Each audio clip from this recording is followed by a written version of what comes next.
একদম দোকানের মতো সফট স্পঞ্জি গার্লিক ব্রেডের রেসিপি আজকে তোমাদের সাথে শেয়ার করব। আর এই ব্রেডটা কিন্তু আমি কোনো রকম কোনো মাইক্রো ওভেনে বানাইনি, একদম গ্যাসের চুলায় বানিয়েছি। খুব কম এবং ঘরোয়া উপকরণ দিয়ে গার্লিক ব্রেডের রেসিপি আজকে তোমাদের সাথে শেয়ার করছি। প্রথমে এখানে আমি 2.5 কাপ মতো ময়দা নিয়েছি। তোমরা পরিমাণটা কমও নিতে পারো পরিবারের মানুষ অনুযায়ী। তার মধ্যে দিলাম সামান্য লবণ। এবার 1 গ্লাস গরম জলের মধ্যে 2 চামচ ইস্ট দিলাম আর 4 চামচ মধু দিলাম। জলটা কিন্তু হালকা গরম বা কুসুম গরম নিতে হবে, খুব গরম নেওয়া যাবে না। মধু কিন্তু ইস্টের বন্ধু, মধু দিলে ইস্টটা খুব তাড়াতাড়ি অ্যাক্টিভেট হয়ে যায়। এবার 10 মিনিট ইস্টটাকে ভালো করে অ্যাক্টিভেট করে নিয়ে ওই ইস্টের ঘোলটা ময়দার মধ্যে দিয়ে দিলাম 3 থেকে 4 চামচ মতো সাদা তেল। এবার একটু সময় নিয়ে মেখে একটা নরম ডো রেডি করে নিয়েছি। খুব বেশি মাখার দরকার নেই, প্রথমে একটা ডো রেডি হলেই এটাকে হালকা করে তেল মাখিয়ে ওই 1 ঘন্টা মতন রেখে দিয়েছি। দেখো ডোটা কিন্তু ভালো রকম ফুলে উঠেছে। গরমকালে 1 ঘন্টা লাগবে আর শীতকালে 2 ঘন্টা।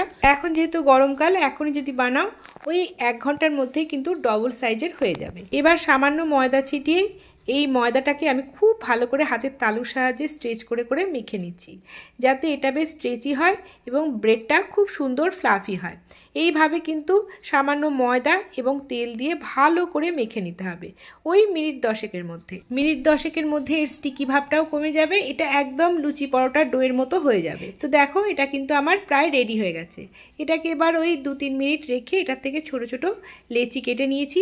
আমি আরও অন্যান্য জিনিস বানিয়েছি, তো সেগুলো সরিয়ে রেখে একটা গার্লিক ব্রেড বানানোর জন্য একটা বড় লেচি আমি নিয়ে নিয়েছি। এবার আমি এটাকে হালকা হাতে বেলে নেব, সামান্য ময়দা ছিটিয়ে বেলে নেব। গার্লিক ব্রেডের ব্রেডটা একটু থিক বা মোটা রাখতে হয়, তাহলে এটা খেতে ভালো লাগে। তো দেখো হালকা আমি বড় রেখেছি, আর এবার এটাকে আমি হালকা হাতে প্রেস করে করে বেলে নিচ্ছি। তোমাদের যেটায় বেক করবে সেটার আকার অনুযায়ী তোমরা বড় বা ছোট করে নিও। তো দেখো আমি কিন্তু মিডিয়াম রেখেছি। এবার বাটারটাকে একটু গলিয়ে নিয়ে কয়েকটা রসুন কুচি দিয়ে দিয়েছি, সেটাই আমি দিয়ে দিলাম। তোমরা আরও টেস্টটাকে ভালো করার জন্য রসুনটাকে বাটারে ভেজে নিয়ে সেটাকেও খুব ভালো করে মিশিয়ে নিতে পারো। তো দেখো আমি এরপর কিছুটা চিলি ফ্লেক্স দিলাম আমার হাতে যে সবজিগুলো ছিল সেই সবজি, অর্থাৎ গাজর, ক্যাপসিকাম, পেঁয়াজ, দিলাম লবণ এবং গোলমরিচ, আর সবার শেষে দিলাম আমারই হাতে বানানো মজরেলা চিজ। আর এই চিজের রেসিপি কিন্তু আমার আগেই দেওয়া আছে, তোমরা গিয়ে দেখে নিতে পারো।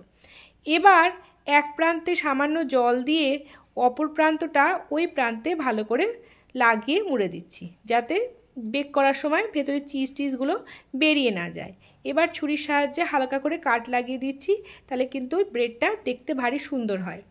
তো দেখো এইভাবে কিন্তু আমাদের ব্রেডটা বানিয়ে নিতে হবে, খুব থিকও হবে না আবার খুব থিনও হবে না, সেইভাবে কিন্তু বানাতে হবে। এবার আবার যে এক্সট্রা বাটারটা আমার বাড়িতে লেগেছিল সেই বাটারটা আবার ওপরে একটু ব্রাশ করে দিচ্ছি, এতে কিন্তু কালারটাও ভালো হবে আর বেশ সফট হবে, খেতেও দুর্দান্ত লাগবে। তো এইভাবে কিন্তু আমি ব্রেডটা পুরো রেডি করে নিয়েছি। এবার একটা বেকিং পেপার যে প্লেটে আমি বেক করব তার উপর রেখে ওই ব্রেডটাকে রেখে দিলাম এবং ওপরে আরও কিছুটা চিলি ফ্লেক্স আমি ছড়িয়ে দিচ্ছি। এই চিলি ফ্লেক্সটা দিলে দেখতে ভারী সুন্দর লাগে। তোমরা চাইলে অরিগ্যানোও দিতে পারো বা পিৎজা সিজনিং যেটা থাকে সেটাও দিতে পারো। এবার একটা মোটা কড়াই ঢাকা দিয়ে 5 মিনিট গরম করে তার মধ্যে এই গার্লিক ব্রেডের ট্রেটা বসিয়ে দিয়ে ওই 15 থেকে 20 মিনিট মতো লো ফ্লেমে বেক করে নাও। ব্যাস একদম দোকানের মতো গার্লিক ব্রেড কিন্তু আমার রেডি, আর ভারী সফট হয়েছিল, খেতেও কিন্তু দুর্দান্ত হয়েছিল। তোমরা অবশ্যই বানিও। গ্যাসের ওভেনে করলে রংটা উপরের দিকে একটু কম আসে, তাই আরও সুন্দর কালার আনতে গেলে তোমরা ডিমের কুসুমটাকে ফেটিয়েও উপরে ভালো করে লাগিয়ে দিতে পারো, তাহলেও কিন্তু ব্রেডের কালারটা দারুণ হয়। দেখো ভেতরটা কত সুন্দর হয়েছে, আর একটা কেটে দেখাই ভেতরটা কতটা সফট এবং জুসি আছে। বাড়িতে বাচ্চা থাকলে তারাও কিন্তু এটা খুব ভালোবেসে খাবে। অবশ্যই বানিও, আর কেমন হলো কমেন্টে জানিও। আজকের মতো আসি, টাটা।